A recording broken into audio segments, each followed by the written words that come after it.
Yo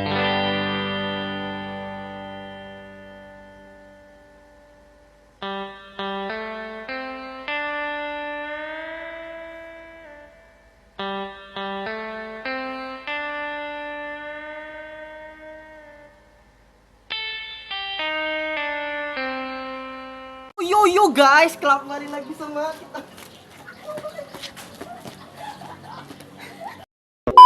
Ya, kali ini kita bakalan podcast sejarah tentang Gen Z guys. Jadi itu tentang perubahan sama berkelanjutan guys. Kampanye toleransi di Instagram atau bikin komunitas online yang mengangkat nilai persatuan. Jadi perubahan tetap berjalan, tapi keberlanjutan nggak hilang. Generasi. Menurut kamu, apa sih maksudnya perubahan dan keberlanjutan dalam sejarah? Perubahan itu hal-hal yang beda dari masa ke masa. Contohnya dulu orang pakai surat buat komunikasi, sekarang bisa pakai WA, pakai IG, pakai Facebook, macam-macam lah. Kalau keberlanjutan itu hal-hal yang tetap ada walaupun udah berubah zaman. Misalnya budaya, gotong royong, macam-macam lah yang masih relevan untuk zaman sekarang ini. Kalau kita kaitkan sama sejarah Indonesia, perubahan besar apa yang paling kelihatan? Pas proklamasi tahun 45, ya dari bangsa Belanda, Jepang sampai kita merdeka. Kalau keberlanjutan, apa contohnya? Bahasa Indonesia dan Pancasila, dua hal itu masih bertahan sampai sekarang. Ya walaupun kondisi politik berubah-ubah, ya walaupun kemarin ada demo di Jakarta yang cukup mengguncangkan dunia. Iya sih, kalau dilihat ke kita sebagai Gen Z, menurut kamu perubahan dampaknya apa? Kita sekolah bebas, ya nggak kayak pas zaman Belanda yang susah banget. Terus kita bisa bikin konten.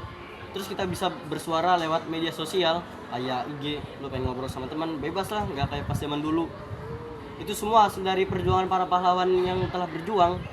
Ya kayak contohnya kayak Soekarno, Jenderal Sudirman, sama tokoh-tokoh yang lain yang udah berjuang. Setuju, kalau keberlanjutan apa yang bisa kita petik buat generasi sekarang? Kita jadi punya identitas yang jelas sebagai orang Indonesia. Jadi kayak toleransi dan persatuan masih harus kita pegang walaupun hidup kita di era digital. Nah, tapi di tengah globalisasi, apa tantangan Gen Z dalam menjaga keberlanjutan?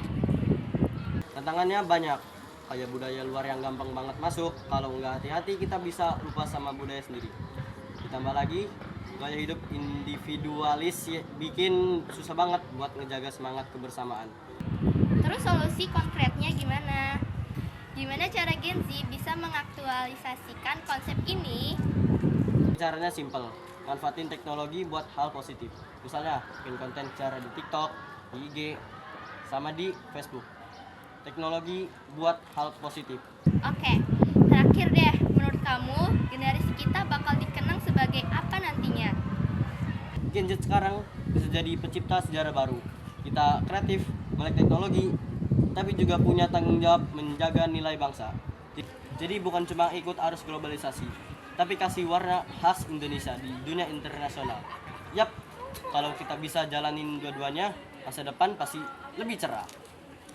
Wah, keren banget obrolannya. Jadi intinya perubahan bikin kita maju, keberlanjutan bikin kita tetap punya identitas.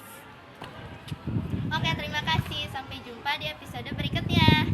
Dadah.